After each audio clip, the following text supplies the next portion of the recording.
So guys, हाजिर हूँ आपके लिए लेकर स्वीट होम सीजन 3 के एपिसोड 3 को। इसके पिछले एपिसोड में हमने देखा था कि कैसे युनसियो ने उस फायर फाइटर को उस गड्ढे से निकाल लिया था और वो फायर फाइटर यानी अपनी एक युंग अब पूरी तरीके से वापस से इंसान बन चुकी थी। हम देखते हैं कि एक युंग होश में आती है और उसे आसपास देखकर ये याद आता है कि ये वही जगह है जहाँ युनसियो उसे लेकर आया था जब वो पूरी तरीके से जल चुकी थी। उसका चेहरा आधा जल चुका था। फिर वहाँ पर उसकी बेटी उससे मिलने आती है और उसका हाथ पकड़कर उसे मॉन्स्टर बना देती है। फिर वो अपने चेहरे को आईने में देखती है पर उसका चेहरा बिल्कुल ठीक हो चुका था। वो हैरान थी कि आखिर उसका चेहरा ठीक कैसे हो गया, क्योंकि उसका चेहरा तो जल चुका था और वो तो मॉन्स्टर बन चुकी थी। फिर वो अपने हाथों को देखने लगती है क्योंकि उसकी बेटी ने उसे मॉन्स्टर बना दिया था, पर उसका हाथ बिल्कुल एक ह्यूमन की तरह दिख रहा था। फिर वो कपड़े पहनती है और एक विंडो के पास जाती है। वहां से वो एक कांच का टुकड़ा उठाती है और अपने हाथ को काटकर चेक करने लगती है कि क्या वो सच में मॉन्स्टर है या फिर ह्यूमन। वो ऐसा कर ही रही होती है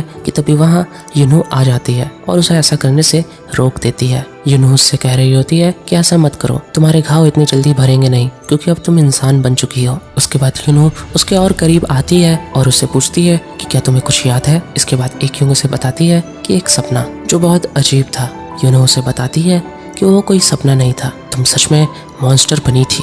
लेकिन डरो मत, युनसियो ने तुम्हें वापस से इंसान बना दिया है। लेकिन फायर फाइटर को युनू की बात पर यकीन नहीं होता, इसलिए वो अपना हाथ काट लेती है। उसके बाद युनू उसका हाथ पकड़कर कहती है कि क्या तुम्हें मुझ पर यकीन नहीं है। उसके बाद वो उसका हाथ हटाती है, जहाँ फायर फाइटर देखती है कि उसके घाव भरे नहीं है। जहाँ युनू उसे कहती है, देखा मैंने कहा था कि तुम अब एक इंसान बन चुकी हो।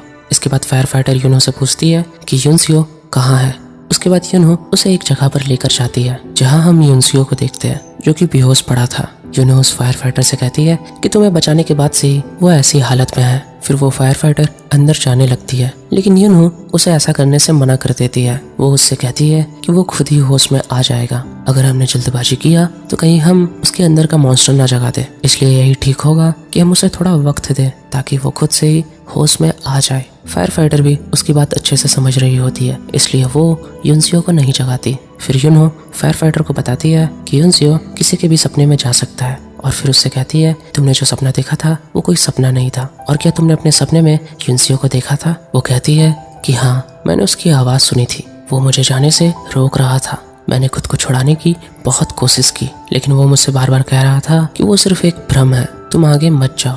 युनू उससे कहती है कि बचा लिया उसने तुम्हें। फिर फायर फाइटर थोड़ी इमोशनल हो जाती है। इसके बाद हम अपनी प्यारी हानी को देखते हैं जो ऑफिसर पार्क पर लाइन मार रही थी। वो उससे कहती है, जाने मन, क्या लगता है गाड़ी चलेगी। पार्क उससे मजाक में कहता है कि नहीं, ये चलेगी नहीं बल्कि दौड़ेगी। फिर पार्क उसके नजदीक आने लगता है और उसे पूछता है कि खाने को कुछ मिला। उसके बाद हानी जल्दी से दरवाजा बंद कर देती है और अंदर खाने पीने की चीजें ढूंढने लगती है। ऑफिसर पार्क दरवाजा खोलता है और देखता है कि कैसे हानी उसके लिए ढेर सारा खाना ढूंढ रही है और अपनी हानी को ढेर सारा खाना मिल भी जाता है। वो काफी खुश हो जाती है और पार्क से कहती है, देखो मिल गया मेरा खजाना। पार्क भी उसकी हरकतों को देखकर मुस्कुरा रहा होता है। फिर वो हानी से उसके अंकल के बारे में पूछता है कि आखिर कब अंकल को होश आएगा, उन्हें कुछ हो तो नहीं किया। हानी बड़े चिलपिल में कहती है, अरे उन्हें कुछ नहीं होगा, बस उन्होंने थोड़े से जहरीले मशरूम खा लिए थे, वो जल्दी ही ठीक हो जाएंगे। पार्क ये समझ जाता है कि हानी ने ही अपने अंकल को वो जहरीले मशरूम खिलाए थे बेहोश करने के लिए। फिर हानी भी समझ जाती है कि वो उस पर शक कर रहा है। फिर वो उससे गुस्से से कहती है कि क्या हुआ, मुझ पर भरोसा है ना। बेचारा पार्क डरते हुए हाँ में जवाब देता है। फिर हानी पार्क के सामने वो सारा खाना फेंक देती है। हानी के खाना देने का तरीका भी थोड़ा कैजुअल है। फिर वो वहाँ गुस्से में बैठकर खाने को लात भी मारती है। फिर अपना पार्क डरते हुए हानी से पूछता है कि आखिर ये अंकल तुम्हारे क्या लगते हैं, आखिर तुम दोनों का क्या रिश्ता है। जहाँ अपनी हानी तो मुंह फुलाकर बैठी हुई थी। फिर वो पार्क को बताती है एक दूसरे को मारने का। पार्क बेचारा और शौक हो जाता है ये सुनकर। फिर हानी उसे बताती है कि हम दोनों में से जो भी पहले मॉन्स्टर बनेगा दूसरा बंदा उसे मार देगा। फिर वो पार्क को बताती है कि आखिर वो अंकल से कैसे मिली थी। दरअसल हानी के माता पिता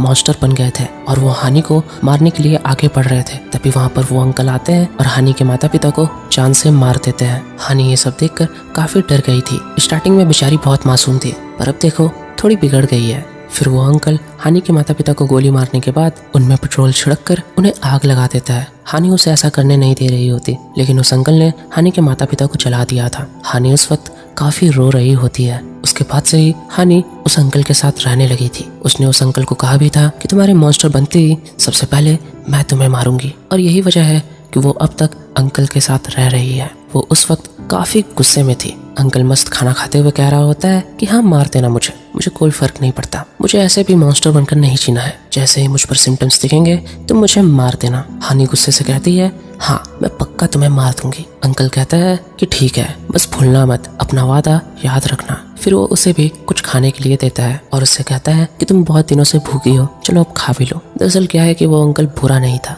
हानि के माता पिता मॉन्स्टर बनने वाले थे और वो हानि को भी मारने वाले थे, इसलिए उस अंकल ने हानि के माता पिता को मार दिया था। वो अंकल बुरे नहीं थे, बस हालात ही ऐसे थे। फिर हम देखते हैं कि हानि के अंकल को होश आ जाता है और वो हानि को अंदर करके वैन का दरवाजा बंद कर देते हैं। उसके बाद हानि उनसे पूछती है कि क्या होश आ गया आपको। उसके अंकल उससे कहते हैं कि ये क्या कर रही हो तुम, कि क्या तुम पागल हो गई हो। हानि मुस्कुराते हुए कहती है कि आपको तो मैं पागल ही पसंद थी ना, तो अब क्या हो गया। उसके अंकल उसे समझा रहे होते हैं कि तुम ऐसे लोगों के साथ मत रहो जो मॉन्स्टर्स के साथ रहते हैं, तुमने उन लोगों के लिए मेरे साथ ऐसा किया। जिस पर हानि उनसे कहती है कि मुझे उन लोगों के साथ ही रहना है, क्योंकि वो लोग मुझे वो करने देते हैं जो आप नहीं करने देते। वो ये सब कहते हुए थोड़ी इमोशनल भी हो जाती है। फिर वो अंकल उससे कहता है कि अपने इच्छाओं को खुद पर हावी मत होने देना, वरना तुम्हारा हाल तुम्हारे माँ बाप के जैसा हो जाएगा। जिसके बाद हानि अपने अंकल से बहुत गुस्सा हो जाती है। उसके बाद वो अपने अंकल के हाथ में हथकड़ी लगाती है और उन्हें वहीं वैन में लॉक कर छोड़ देती है और खिड़की से निकलकर बाहर आ जाती है। फिर हानि रोते हुए अपने अंकल से कह रही होती है मॉन्स्टर बनने के बाद भी लोग इंसान बन सकते हैं, मैंने खुद अपनी आंखों से ये सब देखा है, आपने ना जाने कितने इंसानों को मार डाला है। लेकिन उसके अंकल इन बातों पर यकीन नहीं करते। वो उससे कहते हैं कि पहले मेरा हाथ खोलो। हानि उनसे कहती है कि मैंने खुद देखा है, जिसे आप मारना चाहते थे उसी ने एक मॉन्स्टर को इंसान बनाया है। मैं सच कह रही हूँ, मैंने देखा है उस मॉन्स्टर को इंसान बनते हुए। ना जाने हमने कितने ही इंसानों को मार डाला है। लेकिन उसके अंकल ये मानने को तैयार नहीं थे, जिन बातों से हानि और भी ज्यादा हर्ट हो जाती है। और फिर वो उनसे कहती है कि आपको जरा सा भी पछतावा नहीं है अपनी गलतियों पर, यहीं पड़े रहकर अपनी गलतियों के बारे में सोचिए। और इतना कहकर वो वहाँ से चली जाती है। उसके अंकल चिल्लाते रह जाते हैं कि मुझे खोल कर जाओ।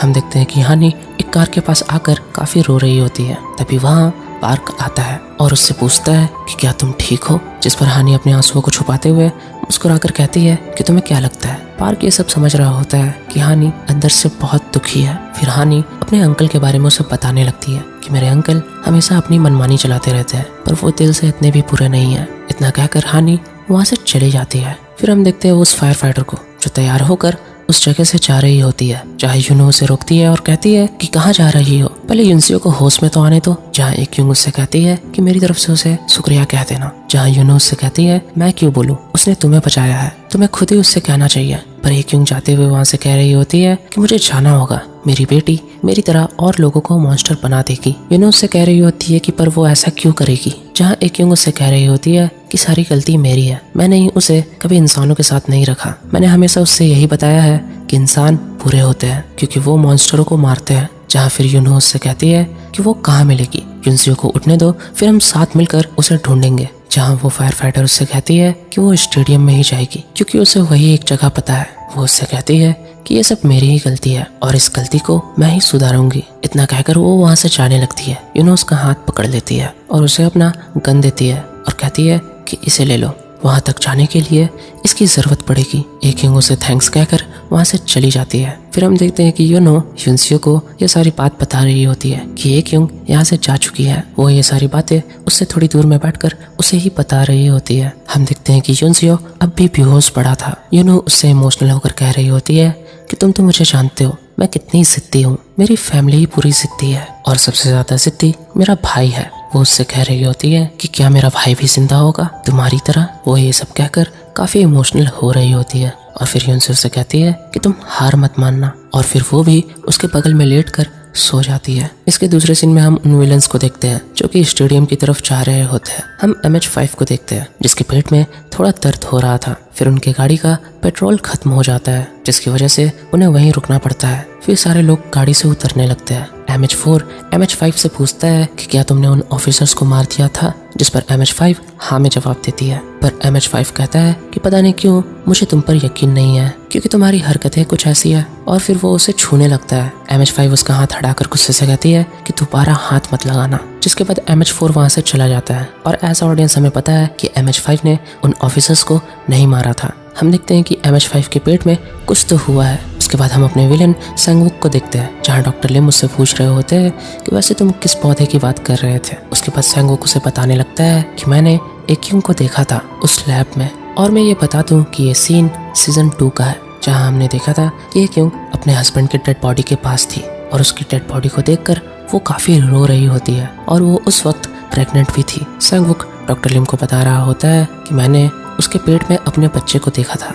वो रोते रोते वहीं पर बेहोश हो गई थी, जिसके बाद मैं उसके पास गया था और मैंने अपनी कुछ पावर अपने होने वाले बच्चे को दे दी थी ताकि वक्त आने पर मैं अपने बच्चे को पहचान सकूं। सैंगवुक डॉक्टर लिम से कह रहा होता है कि मुझे कैसे भी अपना बच्चा चाहिए।